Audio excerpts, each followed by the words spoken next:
A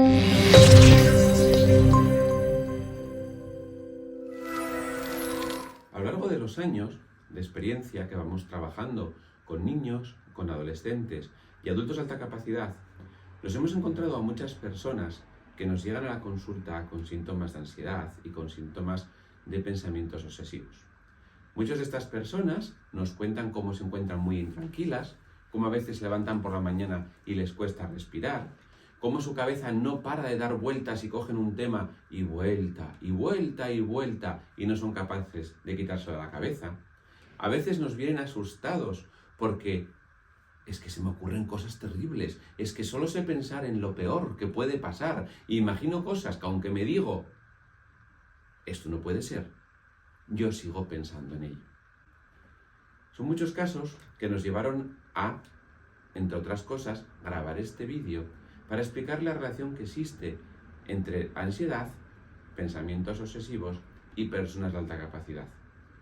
Muchas veces tendemos a pensar que la ansiedad y las obsesiones son algo negativo, pues queremos dejaros claro en este vídeo por qué no tenemos por qué verlo así, por qué la ansiedad y los pensamientos obsesivos forman parte de lo que le sucede con normalidad a muchas personas de alta capacidad y solo en algunas ocasiones se desarrolla un trastorno de ansiedad o un trastorno obsesivo-compulsivo. Por lo tanto, ese niño que no para quieto, que está constantemente preguntando, que está constantemente haciendo cosas, que a veces parece que está como una moto, ¿por qué si tú eres un adulto de alta capacidad, que te levantas muchas veces por la mañana con inquieto, que te vas para la cama y te cuesta olvidarte, ¿vale?, de lo que ha pasado ese día? ¿Por qué muchas veces saber que viene un examen, saber que viene un momento importante en tu trabajo, o cualquier cosa emocionante en la que te juegas pequeñas cosas, ¿por qué empiezas a anticiparlo ya desde hace muchos meses y a lo mejor no haces más que darle vueltas y vueltas y vueltas? Esperamos que en este vídeo os puedan quedar claras algunas de estas cosas sobre la ansiedad y las obsesiones. Bueno, pues dentro de lo que es el conjunto de las emociones, una de las más importantes es la emoción del miedo.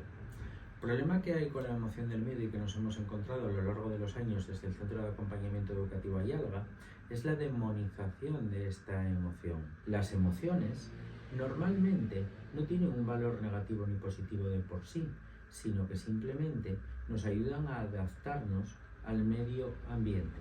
Por tanto, son elementos adaptativos que tenemos que tener muy en cuenta y con una función crucial para el cerebro humano. Esta emoción del miedo lo que va a hacer es ayudarnos a anticiparnos de alguna manera. Es decir, nos prepara para enfrentarnos a aquello que pueda ser desconocido, aquello que pueda ser hipotéticamente peligroso, o nos trae a la mente sucesos del pasado que nos han perjudicado y que tienen un tinte claramente negativo para poder proyectarlos en el presente o para poder proyectarlos en el futuro. Lo que sí ocurre es que a la emoción del miedo los seres humanos le vamos a dar dos tipos de respuesta. La huida, cuando consideramos que no podemos enfrentarnos al suceso y el hecho. Pensad que de repente viene alguien enorme por la calle, un bicho de 3 metros de alto por 3 metros de ancho y os persigue. Indudablemente, cuando tú no tienes herramientas para poder defenderte ante semejante amenaza, pues se va a dar o se va a emprender la respuesta de la huida. Mientras que la predación o el ataque se emprende cuando el sujeto cree, piensa, pero sin ser consciente que lo está pensando, que tiene herramientas suficientes o destrezas suficientes o habilidades suficientes como para poder defenderse del estímulo que está produciendo el miedo. Esta respuesta, que es una respuesta ancestral, pertenece a nuestro sistema límbico, es una respuesta que en caso de encadenarse una tras otra, lo que va a hacer es que la persona genere lo que conocemos como la ansiedad. Los miedos que son anticipatorios y seguidos y de los cuales la persona no puede defenderse. Veréis, es muy simpático esto. ¿Por qué? Porque nosotros a lo largo de los años hemos podido dividir el cerebro en dos partes. Aquella parte que es consciente, la vía de procesamiento top, y aquella parte que es inconsciente, la vía de procesamiento bottom. En esa vía de procesamiento bottom, ¿vale?, dominada por las emociones, está el miedo. Por lo tanto, popularmente, y cuando trabajamos con la gente, de alta capacidad, solemos hablar de Manolo, Mariluz, y solemos hablar de la parte consciente. Indudablemente, cuando yo respondo impulsado por el miedo, impulsado por el conjunto de miedos que yo voy encadenando uno tras otro, no soy yo, no soy Pepe, sino que es mi Manolo interior quien se está apoderando de mí y quien está dando respuesta a la relación que yo voy teniendo con el ambiente. Otra cosa diferente que puede ocurrir en un perfil de alta capacidad son los pensamientos obsesivos. Detectamos estos pensamientos obsesivos en los niños y los denominamos o recuperamos el término sobreinclusividad. ¿Qué es la sobreinclusividad? Pues la sobreinclusividad son aquellas ideas que anidan en tu cabeza y que dan vueltas una y otra vez, una y otra vez, una y otra vez, y tú eres incapaz de alejarlas, eres incapaz de pararlas. Algunas personas nos remiten a la puesta en funcionamiento de la máquina infernal, es decir, el pensar, el dar vueltas y vueltas y vueltas y no poder hacer que esa idea vaya parando. Por tanto, lo que es la ansiedad, fundamentada en la emoción del miedo, y lo que son los pensamientos obsesivos, son características de algunas personas de alta capacidad. Continuando con lo que nos estaba comentando Pepe sobre los pensamientos obsesivos, sí queríamos profundizar un poco más en la causa y por qué se producen y cómo funcionan. Fijaros, en nuestra cabeza con frecuencia se producen lo que llamamos pensamientos automáticos. Es decir, pensamientos que no podemos decidir que vengan o no vengan. Cuando tú te levantas por la mañana y de repente ya estás pensando en menudo día que tengo hoy.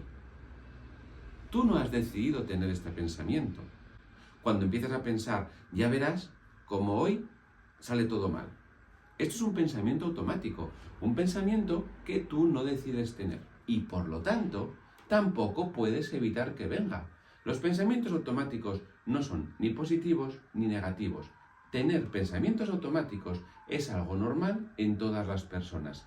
Pero ¿qué sucede cuando estamos en una situación de ansiedad o somos personas muy ansiosas? Pues que solemos tener una mayor cantidad de pensamientos automáticos, pero que además toman un cariz muy especial. Los pensamientos automáticos que se producen bajo un estado de ansiedad suelen ser en muchas ocasiones pensamientos catastróficos, es decir, pensamientos donde nos vamos imaginando cosas cada vez más terribles, y digo terribles porque muchas veces llegan al grado de ser absurdos, pero no importa, en tu cabeza empiezan a pasar muchas cosas, muchos pensamientos de lo que puede salir mal. ¿Y qué pasa si nos asustamos? Pepe nos hablaba mucho antes del miedo, de la emoción del miedo. Muchas personas, al tener estos pensamientos automáticos catastróficos, se asustan, empiezan a darles importancia y empiezan a pensar, ¿y si sucede? ¿Qué pasa si yo me creo mis pensamientos catastróficos? Que de repente le empiezo a dar mucha importancia, le doy muchísima valencia y entonces esos pensamientos catastróficos van a retroalimentar mi situación de ansiedad. Por eso, tener ansiedad dentro de unos límites, tener pensamientos catastróficos, obsesivos dentro de unos límites, no significa que nos pase nada malo, sino que es imposible, como veremos a continuación, que algunas personas de alta capacidad, debido a sus características, es imposible que no presenten pensamientos obsesivos y catastróficos en muchos ámbitos de su vida. Y por tanto, jamás intentéis, si tenéis este perfil que vamos a contar a continuación, jamás intentéis o os pongáis como una meta no tener obsesiones, sino se trata de aprender a vivir con ellas. A lo largo de los años, o hace bastante tiempo, había una pregunta en una prueba que solíamos administrar a los niños cuando los evaluábamos, que dice así como: si hubiera una catástrofe seguro que me moriría. Los niños, la mayoría, en un 90%, nos ponían que sí. Claro, preocupados por esto, pero les preguntábamos qué tipo de catástrofe podría ocurrir, que hiciese que se muriesen. Y había veces que salía pues la palabra la catástrofe de un tsunami, ¿vale? Recién pasado aquel tsunami que asoló aquellas islas del Pacífico. Claro, que haya un tsunami en una zona de costa, pues podría ser, pero cuando evaluábamos a niños de Madrid o a niños de Oviedo o a niños de León o de Valladolid y nos decían que hubiese un tsunami, nos resultaba como un poco paradójico. Esto fue algo que fuimos observando con esa predisposición, ¿no? Esa predisposición negativa a enfrentarse a aquellas cosas que podrían ponerlos en peligro, y lo fuimos uniendo con dos elementos que nosotros consideramos desde el Centro de Acompañamiento Educativo Ayalga y que aportamos gracias a nuestra experiencia de trabajo de los últimos 25 años, que son características de la alta capacidad, que sería la alta sensibilidad y la creatividad. Al final y al cabo, una persona muy sensible es aquella persona que lo que hace es captar muchos más datos del entorno que el resto de la población. Por tanto, es un 10% de población, podríamos hablar de un 10% de población que capta más datos de los que realmente son necesarios en una situación normalizada. Por tanto, está muy pendiente de todo aquello. Asimismo, dentro de esta sensibilidad, podemos hablar de la sensibilidad emocional, que son aquellas personas que procesan la información que captan, que no tiene en un momento determinado, tiene o no tiene por qué ser excesivamente alta, excesivamente poderosa, por decirlo de alguna manera, lo procesan con muchísimo más grado de intensidad, con muchísimo más, digamos, fervor de poder analizar qué es lo que está ocurriendo ahí en ese momento determinado, a lo que antes Félix se refería con esos pensamientos que dan vueltas y vueltas y vueltas. Cuando unimos esa sensibilidad con un perfil de alta creatividad, entonces ahí podemos relacionarlo directamente con la emoción del miedo, puesto que si el miedo es lo que yo hago para poder adaptarme a lo desconocido, si el miedo lo que es la emoción que yo voy a generar para poder adaptarme a lo hipotéticamente peligroso en un momento determinado, vamos a quitar ya la parte de la memoria. Si yo soy muy sensible y lo que tengo es una elevada creatividad, lo lógico es que se me vaya a disparar el miedo, sin entrar a cuestionar si este miedo es positivo o si este miedo es negativo, es decir, tiene valencia positiva o negativa en cuanto a que nos está haciendo enfrentarnos al ambiente para poder adaptarnos. Claro que si en las personas de alta capacidad unimos, ¿vale?, esta parte de la alta sensibilidad y esta parte de la creatividad con una negatividad o con una emocionabilidad negativa,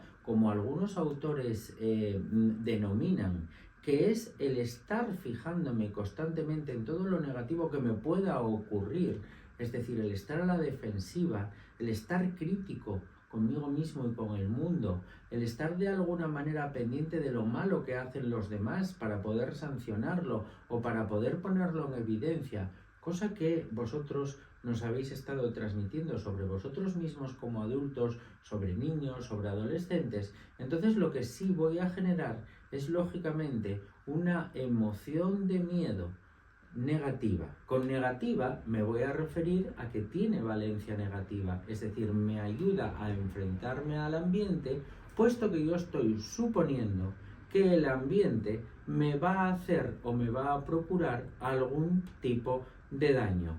Por tanto, tengo que defenderme. Y ahí se ponen en funcionamiento las dos respuestas que los seres humanos damos al miedo: o huir o luchar. Nos estaba comentando Pepe como algunas de las características de las personas de alta capacidad, como pueda ser la creatividad, la sensibilidad, hace que sean personas más vulnerables a poder tener, ¿vale?, a lo largo de su vida situaciones que vivan ansiosamente y muchos pensamientos obsesivos.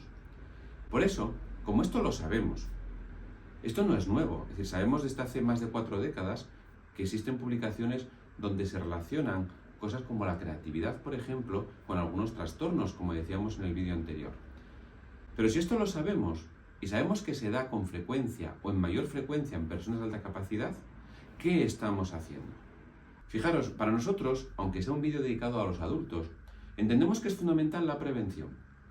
Por eso, si sabemos estas cosas, si sabemos que en las personas de alta capacidad, donde se junta además una alta sensibilidad y una alta creatividad, son personas más propensas a vivir estados de ansiedad, ¿qué seguimos haciendo en las escuelas? Dándole vueltas a lo curricular. ¿Para qué seguimos pensando si necesito más una ampliación, un enriquecimiento? Está bien, por supuesto que eso puede ser necesario, pero ¿realmente esto es lo único que necesitamos? ¿O necesitamos seguir trabajando la metodología de trabajo en nuestras escuelas, donde también se utilice y se desarrolle la creatividad, que puede ser algo que muchas personas de alta capacidad les haga sentirse en su ambiente? Padres y madres de niños y niñas de alta capacidad, podéis trabajar desde vuestro entorno familiar estas características que hemos mencionado para que vuestros hijos y vuestras hijas también puedan aprender a gestionar desde pequeñitos las situaciones de ansiedad y los pensamientos obsesivos. Quizás sea el momento ya de dejarnos de tanto rollo en la escuela, de tanto talento de una manera, talento de la otra, que el talento hay que desarrollarlo poco a poco. Pero ¿cómo va a desarrollar una persona un talento si tiene un ambiente que no le ayuda a controlar sus situaciones de ansiedad o sus pensamientos obsesivos, como tantas y tantas veces nos encontramos en niños y niñas que somatizan el domingo por la tarde porque están obsesionados con ir a la escuela y aburrirse? Pero no queremos hablar solo de niños y niñas en este final de este vídeo, sino también queremos hablar de vosotros, chicos, chicas, hombres, mujeres, adultos que nos estáis escuchando. Si os sentís identificados con lo que hemos visto en este vídeo, animaros a formaros. Una de las cosas que hacemos en el psicólogo precisamente es enseñaros a manejar la ansiedad y a manejar las obsesiones. No lo dejéis. No esperéis a una situación donde se os desmadre. No esperéis como tantas personas que vienen a vernos cuando se han asustado porque han pasado por una crisis de ansiedad y de repente esa situación, que lo pasas fatal, hace que te plantees, uy, igual tengo un problema. Pues no, la mayoría no tenéis ningún problema por tener ansiedad y obsesiones. No estáis desarrollando un trastorno de ansiedad ni un trastorno obsesivo. Pero saberlo, conocer cómo manejarlo, quizá os pueda ayudar a que vuestro día a día sea mucho más fácil. De ahí, de algunas estrategias básicas como la actividad física, desarrollar la creatividad y actividades de ocio que nos permitan disfrutar, ¿verdad?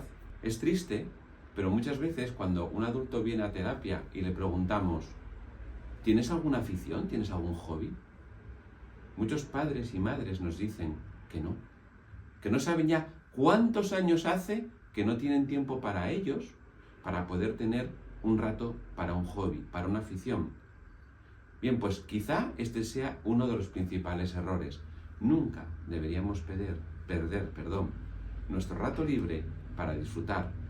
Que muchas veces porque los hijos son pequeños, o bien por el trabajo, o por otros motivos, muchas personas de alta capacidad, debido también a vuestra gran sensibilidad social, os olvidáis de vosotros mismos y de vosotras mismas y os dedicáis a las demás y a los demás, pero olvidándoos que todo puede pasar factura.